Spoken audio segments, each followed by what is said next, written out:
Hello, everyone. This is Kyle Galaz with Poor2Pro Car Sales Training Podcast. Become a sales titan. I ask in sales trainings when I have a group of salesmen in front of me, how many of you guys, raise your hand, are outside of work listening to podcasts, YouTube videos, reading articles about getting better in the car business? Outside of work, outside of your shift. Raise your hand. A lot of times, 1, 2, sometimes 0 people will raise their hand. If you want to get to the next level of the car business, then you have to step up your game outside of the car business, outside of your shift, outside of the dealership. Think about basketball. A basketball player doesn't wait for the game to start live on TV to start practicing. No, that's an instant fail. You're going to lose. A basketball player spends hours and hundreds of hours, thousands of hours, years practicing basketball for the game. It's no difference in the car business, right? You have to practice before you get that customer. When you have a customer in front of you, that's game time. So you need to practice your walk-arounds, practice your meet and greets, practice your test drives, practice your closes before you get the customer. Don't practice in front of the customer. You need to be polished and perfect in front of the customer. That is how you become a sales titan and make 100, 200, 300,000 a year in the car business. Practice before you get the customer, okay?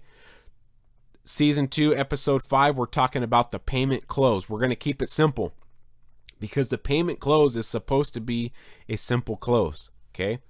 It's one of the first closes you learn in the car business. Your sales manager or trainer when you first got hired and you're talking about numbers is get them off the price and get them to payment. There is a reason why a customer walks in the showroom after you've done everything right and says, yeah, if you get me to $450 a month, I'll take the truck. Because everyone, almost everyone, is a payment buyer. Whether they say it or not, they are a payment buyer. If you're coming in from the test drive and you got good rapport and your customer says something like, you know, your guys' price seems a little high, what they're really saying is, I need to be able to afford this, so if I grind a little bit, it can get to my payment, okay? You know, this is the first place I've stopped. Your guys' prices seem high. What they're really saying is, please help me get the payment I need, because if I grind and get the price down, it should be where I need it to be, okay? Everyone's a payment buyer. So are you, so are I, when we're buying something big. Got to be able to afford the payment to be able to buy the vehicle. So, what are some of the payment closes that I've used that can help you? You already know what the payment close is, so we're not going to go into the real basic stuff, but customers need a payment they can afford to buy the car. Okay? Now, you're going to get tougher customers in front of you that aren't going to tell you the payment. They're going to tell you things like, oh, the payment doesn't matter. Well, it does matter, because if I came out with a $2,000 payment on this $30,000 truck, it matters now, doesn't it? Okay, so when a customer tells you, hey, payment doesn't matter, or you detect they're going to be a little bit tougher of a close, then I want you to use this payment close technique. And here we go. I've used it for a long time, and I've morphed it over the years to get better and better. So now you can use it without having to go through 20 years of trial and error. So you get your pencil from your sales manager, and the customer's already alluded about getting a better price and things like that, but you know you got to get to the payment. You got to close them on the payment. So you come out with the pencil, and here's what I want you to do with that pencil. You control the pencil. You keep it in your hand, and you use your other hand to point out each line. Okay, Mr. Customer, here's the sale price, here's the dock fee, here's the taxes, and here's your out the door. It's $19,422 and 88 cents. At that precise moment after you've told them that, I want you to flip the paper over and keep a hand on it like a paperweight, because the customer is going to want in their mind to grab that paper. But if you have a hand on it, subliminally they won't grab it. And you get your pen out and you write. Now, the great thing about our dealership and the relationships we have with our banks and credit unions is they allow us to have all kinds of different terms. The most typical are 60. You're going to write 60 down. Put a little space in between. You're going to put 72. This is on the back side of your worksheet, so it's nice and blank. And sometimes if you have really good credit, the bank will allow you to stretch to 84 months. And sometimes when you say that, sometimes the bank, if you have really good credit, will stretch to 84 months. The customer will tell you, yeah, our credit's fine. Okay, good. They're giving you more information. The more information you have, the better the chance of you closing.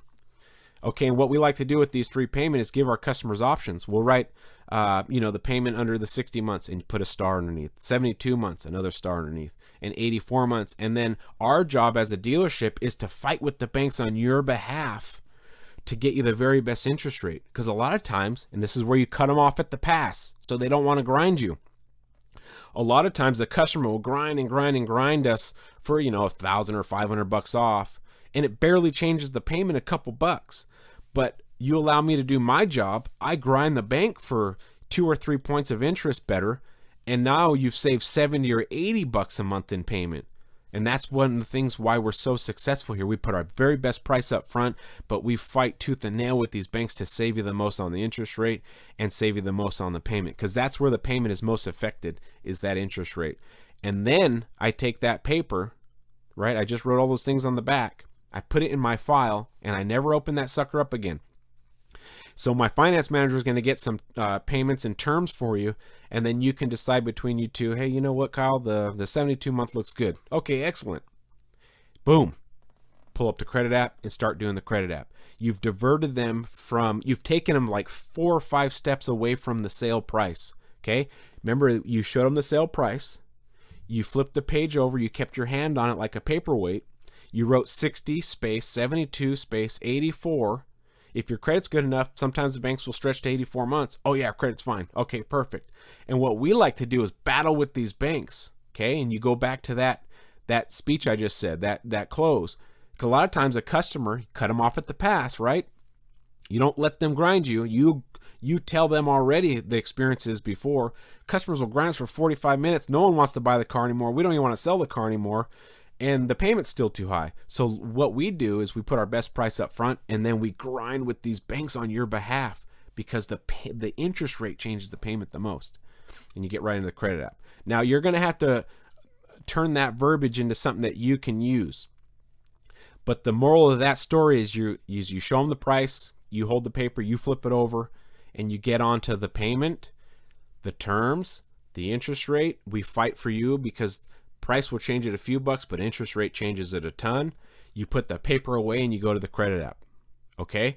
That's what I need you to do when you have a customer that's a little bit tougher as far as the payment and price is concerned. Remember, the easy guy says, get me to $450. The tougher guy wants to talk price first. This is the close you use for the tougher guy. Because if you've set everything up, and I know we talk about this in every episode, but this is so important. If you've set precedents that you are a professional and you don't veer from your job description, and you've done everything right, and they hold you in a light of a true professional, then they're not going to question the desk. They're not going to question when you present numbers, because this is procedure here at my dealership. Okay? We're going to put in your basic credit information. Don't worry, it doesn't wreck your credit. Let's get you the exact interest rate, the exact term, and the exact payment before you guys just tell me yes or no. That sound fair? Okay, boom. But you got to be brave enough to say those things. You got to be brave enough to be able to move forward and hold the paper and keep your hand on the paper, because you're the pro. If you got the guts to do it, then you're going to get the close. Okay, the riskier the close, the better it is. And then you've learned and gotten better. Now, every once in a while, you're going to have a customer that doesn't work on, okay? There is a percentage of people that want that paper. They want to stare at that number, and they want to grind on you for price. Then you got to go into some other closes. But this is about payment. This is how to get a customer from the lot to talking about price to now get them on payment. And that's one of the techniques you use. If you have a customer that's really tough and he wants to go back to the paper and grind it out on price, hey, sometimes you got to let them win a battle to win the war. For us to win the war as a dealership, yeah, you got to give up a little bit. Otherwise, he may blow out. You guys want to work with me? Fine, I'm out of here. Well, hold on there, Mr. Customer. I'm not saying that. It's just we do put our very best price up front. But if you have a fair and reasonable offer, I will always go back to my manager and ask. But a lot of times what I found is people will grind me on the price. And then I give them a payment. They're like, well, I can't afford that. And what was this last 45 minutes about? You just grinding my face off, right? So I don't want that to happen again. And you throw another payment close at them. If it still doesn't work, then you're going to have to figure something else out and move into a different close. But that is a payment close for tougher customers. Now, are there different variations of it? Of course. There's hundreds of payment variations that you use successfully. But if you have a tougher customer, then you have to get creative of how you get them to the payment. There isn't a cookie cutter payment close. But the one I taught you about flipping the paper over and getting them off the price immediately, as soon as you say the price, you flip it over. It works a ton of the time. And then you have to explain to them why you're grinding on the interest rate for the customer. You got to give them a reason why to keep moving forward and give you the credit information and get you that payment or for you to get them the payment. Be compelling when you're talking to these people too. If you're timid, scared, or you sound like a newbie, they're going to walk all over you. They're going to go back to the paper and want to grind on price because that is what they're conditioned to do. All right. We kept it pretty simple, about 10 minutes, the payment close. Use it, try it out, make it your own, but try that paper technique. It works like a charm, and it's worked on the very toughest customers that want to grind. Next thing you know, they're buying at full price because they've completely forgot about the negotiation part. You're too far ahead of the game now. You're already meeting the finance manager. They're getting quotes on warranties, the interest rates right, and guess what? The payment is exactly where they can afford it without having to grind because you've got them to that point. You got to bypass that price sometimes.